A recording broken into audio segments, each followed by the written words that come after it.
नमस्कार मित्रों, Shukla ji UP 32 channel में आपका स्वागत है। और आज हम इस वीडियो में बात करेंगे मित्रों रामायण के बारे में। ऐसे तथ्य जो आप नहीं जानते हो सकता है, तो उसके बारे में मित्रों हम वीडियो बना रहे हैं। और जो लोग नए हों वो चैनल को सब्सक्राइब कर लें, और जो पहले से जुड़े हुए हैं वो लाइक एवं कमेंट अवश्य करें मित्रों।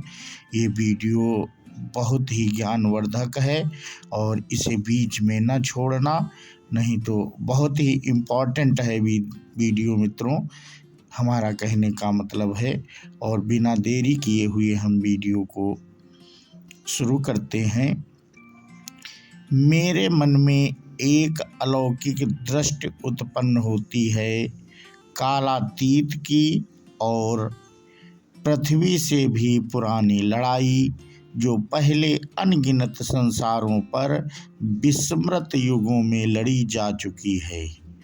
लंका के इस युद्ध के बाद भी बार बार लड़ा जाएगा, समय समाप्त होने तक, और इसके साथ धर्म और अधर्म। लंका के तट पर पहुंचकर राम ने लक्ष्मण से ये शब्द ऐसे कहे जैसे कि एक समाधि में हों। राम अपने महान भाग्य की ओर इशारा कर रहे हैं, युग की बुराई को मिटाने के लिए। यह मार्ग हिंदू ब्राह्मण विज्ञान में समय की गहरी और चक्रीय प्रकृति पर जोर देता है। दीर्घ काल में घटनाओं की पुनरावृत्ति होती रहती है। रामायण में वास्तव में एक प्राचीन महाकाव्य है जो आज भी जीवित है। पाठ के एक समृद्ध स्तरित हैं जिसमें अच्छी तरह से उकेरी गई व्यक्तित्व की और बुराई पर अच्छाई की बेदम जीत है।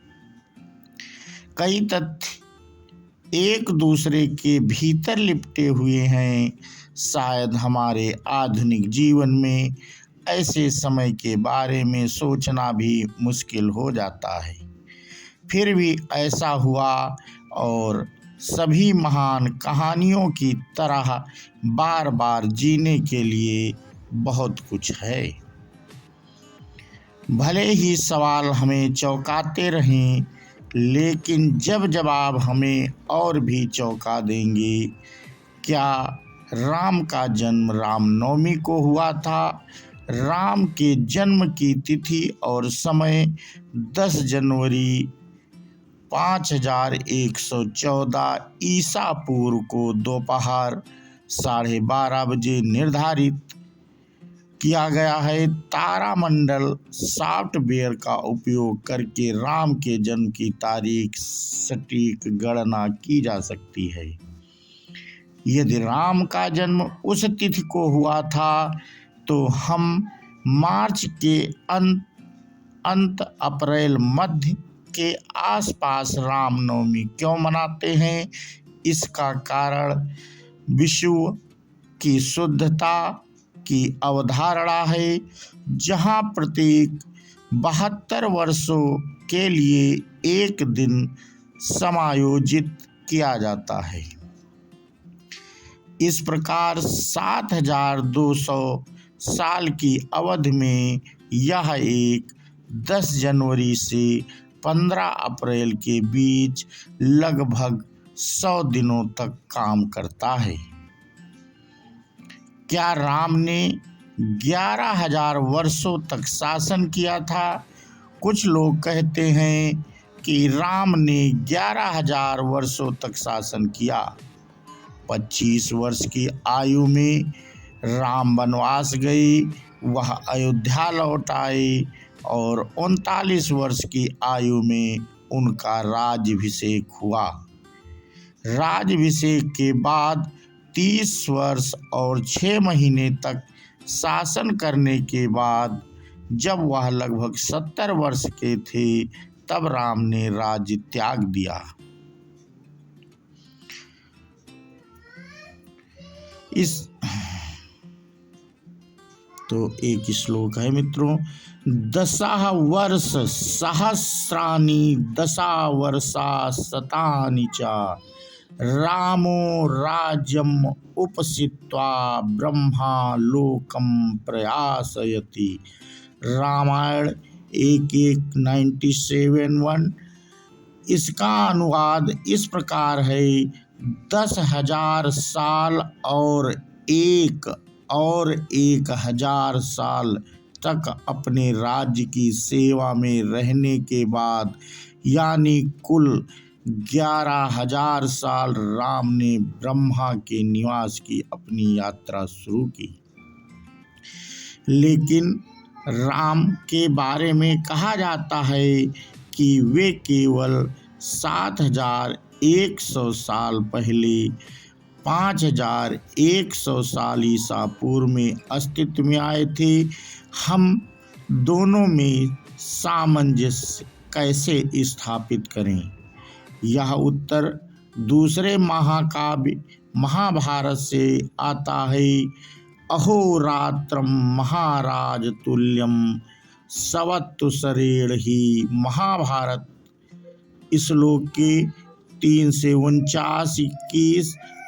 अर्थ, एक महाराजा के लिए एक व्यक्ति जो धर्म के अनुसार रहता है, एक दिन 1 वर्ष के बराबर होता है।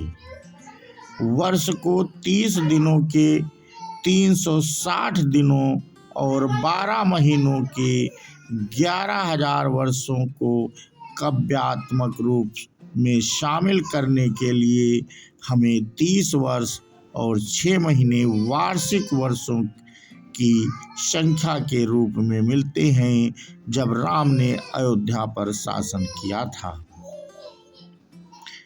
क्या पुष्पक विमान वास्तविक था? रावण का पुष्पक विमान, जिसमें राम लंका से अयोध्या लौटे थे, रावण पर विजय प्राप्त करने के बाद कई विमानों में से एक था। विमान शब्द में वी प्लस आकाश और मन, जिसका अर्थ है माप, शामिल है। विमान वह है जो आकाश को मापता है, लेकिन यह इसके माध्यम से चलता है। पुराण और महाकाव्य रामायण और महाभारत में कई कहानियां हैं जो विमान के बारे में बताती हैं।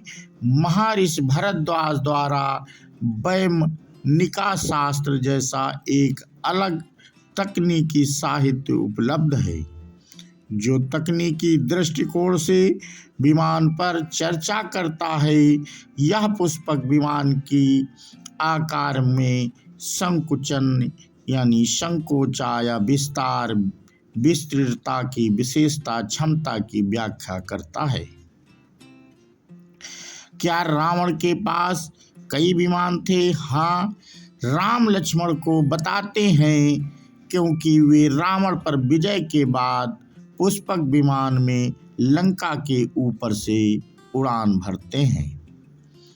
बहुत से विमानों से जुड़ी हुई लंका पृथ्वी पर इस प्रकार शोभायमान होती है, मानो वह विष्णु की राजधानी हो, जो श्वेत मेघों से आच्छादित हो। रावण के लंका राज में 6 हवाई अड्डे थे। महियागाना में बेरांगटोटा सिंहली भाषा में इस शब्द का अर्थ है एक विमान के उतरने का स्थान। हाटन मैदानों में थोटुपोला कांडा, थोटुपोला शब्द का अर्थ एक बंदरगाह है, एक जगह से जिसे कोई अपनी यात्रा के दौरान छूता है। कंडा का अर्थ चट्टान होता है। थोटुपोला कांडा समुद्र तट से 6,000 फीट की ऊंचाई पर एक चट्टानी श्रेणी के ऊपर एक समतल भूमि है।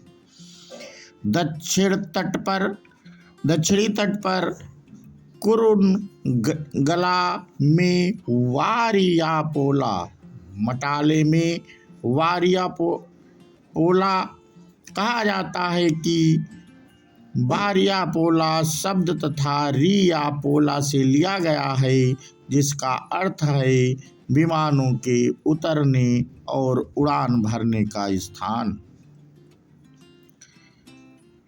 रावण द्वारा उपयोग किए जाने वाला एक अन्य प्रसिद्ध विमान दंड मोनारा है। स्थानीय सिंहली भाषा में मोनारा का अर्थ है मयूरा मोर और दंड मोनारा का अर्थ है जो मोर के समान उड़ सकता है। क्या राम सेतु सही मायने में बना था? रामायण की लड़ाई कभी नहीं लड़ी गई होती अगर राम और उनकी वानर सेना या बंदरों की सेना समुद्र पार करके लंका ना पहुंची होती। बिना जमीन के कनेक्शन के पहुंचना असंभव था और किंवदंती कहती है कि बंदरों की सेना ने कभी सभी को पार करने के लिए एक पुल बनाया। हजारों साल बाद नासा द्वारा ली गई अंतरिक्ष छवियों से भारत और श्रीलंका के बीच जल डमरू मध्य में एक रहस्यमय प्राचीन पुल का पता चलता है। रामायण कहती है कि यंत्र या यांत्रिक उपकरणों का उपयोग वानर या बंदरों द्वारा परिवहन और पेड़ों को ढेर करने के लिए किया जाता था।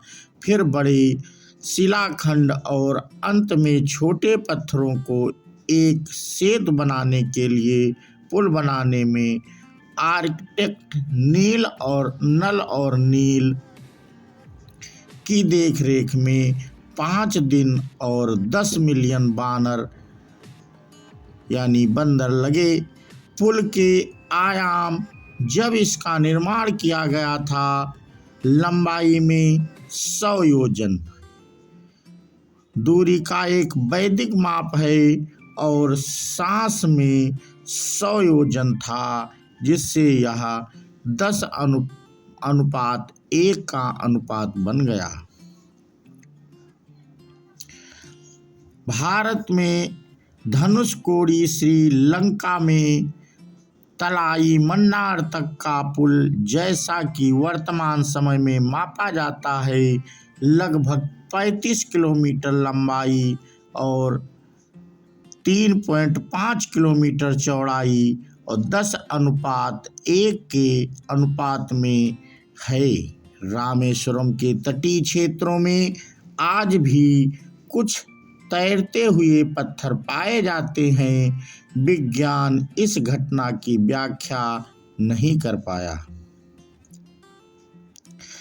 समुद्र विज्ञान के अध्ययन से पता चलता है कि राम सेतु 7000 साल पुराना है और धनुषकोडी के पास समुद्र तटों की कार्बन डेटिंग रामायण की तारीख से मेल खाती है। वनवास जाने से पहले कौशल्या ने राम से क्या कहा था? वनवास में जाने से पहले राम अपनी मां कौशल्या से मिलने जाते हैं और उनसे 14 साल के वनवास यानी निर्वासन के लिए जाने की अनुमति मांगते हैं। उनके बीच बातचीत होती है। यह 5 जनवरी 5089 ईसा पूर्व में हुआ था। कौशल्या ने कहा, यदि तुम्हारे पिता ने तुम्हें देश निकाला दिया है तो मैं उन पर शासन कर सकती हूँ। पहले के दिनों में रानियों के पास राजा के आदेश को रद्द करने का अधिकार था। यह एक रानी या महारानी के लिए सच था जो राजा के साथ सिंहासन पर बैठी थी। कहा जाता है कि कौशल्या ने जारी रखा, लेकिन अगर यह कैकेयी है जिसने फैसला किया है तो आपको जाना चाहिए। निश्चित रूप से वह आपकी सबसे अच्छी रुचि को ध्यान में रखती हैं। क्या रामायण लिखते समय वाल्मीकि राम से मिले थे? रामायण के रचयिता वाल्मीकि ने रामायण इतिहास की रचना स्वयं राम के जीवन काल में की थी। राम, लव और कुश से जुड़वा पुत्र राम को कहानी सुनाते हैं। इस प्रकार घटनाओं को मान्य करते हैं। रामायण की कथा एक इतिहास है जिसका अर्थ है कि यह इस प्रकार हुआ। एक धर्मी व्यक्ति से मिलने की चाहत में वाल्मीकि नारद से मिले और उनसे पूछा, अब तक का सबसे महान व्यक्ति कौन है? नारद फिर कुछ पंक्तियों में राम की कहानी सुनाते हैं। वाल्मीकि राम के बारे में उन लोगों से जानकारी संकलित करते हैं जिन्होंने उनसे बात की। वाल्मीकि काव्य रूप में कथा लिखना प्रारंभ करते हैं। रामायण की पटकथा लिखते हैं। वाल्मीकि बाद में सीता को आश्रय देते हैं और अपने आश्रम में लव और कुश को पढ़ाते हैं। केवल वाल्मीकि की रामायण को इतिहास कहा जाता है, जबकि अन्य रामायण ग्रंथों में जैसे कि गोस्वामी तुलसीदास के रामचरितमानस, कालिदास के रघुवंश कंबर के रामायण को काव्य, महान काव्य रचना कहा जाता है। क्या राम को रावण के वध या प्रायश्चित करना पड़ा था? रावण को उसके विद्वतापूर्ण गुणों के कारण ब्राह्मण विद्वान भी माना जाता था, इसलिए राम को ब्राह्मण वधम प्रयाश्रितम यानी एक ब्राह्मण की हत्या के लिए प्रायश्चित करना पड़ा। इसलिए उनके राज्याभिषेक के बाद उन्होंने अपने भाई के साथ देवप्रयाग में एक विद्वान से विद्वान रावण को मारने के प्रायश्चित के लिए दौरा किया। देवप्रयाग भारत के उत्तरी भागों में उत्तरांचल में है। स्थानीय परंपरा में आज भी देवप्रयाग एक तीर्थ स्थल बना हुआ है, जहां लोग दिवंगत आत्माओं और पूर्वजों को श्रद्धांजलि अर्पित करते हैं। क्या कपाड़पुरम का अस्तित्व था? जब सुग्रीव ने वानरों के एक और समूह को दक्षिण भेजा और उन्हें निम्नलिखित स्थानों पर सीता की खोज करने का निर्देश दिया। मलयागीर पहाड़ों की खोज करें, आपको वहां ऋषि अगस्त्य मिलेंगे। फिर कावेरी नदी को पार करें, फिर ताम्रपर्णी नदी को पार करें, फिर आपको पांड्या राजाओं की राजधानी कपाड़ापुरम का सुनहरा द्वार दिखाई देगा।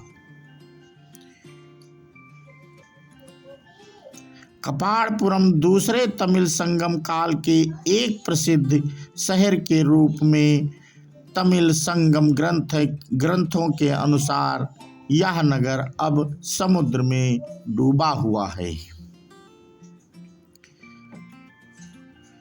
मंदोदरी कौन थी? मंदोदरी रावण की पत्नी थी। वह प्रसिद्ध मयासुर महान वास्तुकार, गणितज्ञ, खगोल शास्त्री और कुशल इंजीनियर की बेटी थी। मंदोदरी को भारत की शानदार पंच कन्याओं में से एक माना जाता है। पंच का अर्थ है पांच, कन्या का अर्थ है यह महिला।